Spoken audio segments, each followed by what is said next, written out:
Здравствуйте, меня зовут Бахром Замиров, я являюсь заместителем председателя студенческого совета медицинского университета РИА, а также являюсь председателем Всемирной организации здравоохранения 5-й Самарской модели ООН.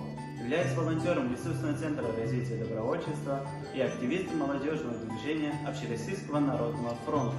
Со школьных времен я занимаюсь общественной и волонтерской деятельностью.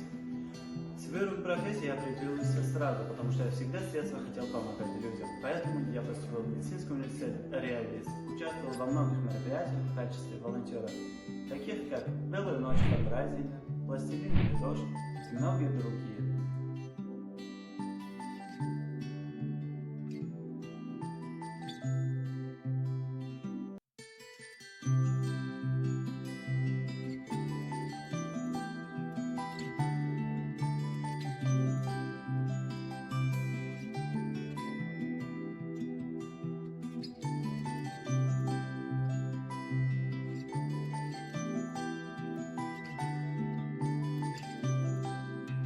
Мне кажется, я много чего сделал для развития добровольчества на территории Самарской области, и поэтому считаю себя достойным для победы в данном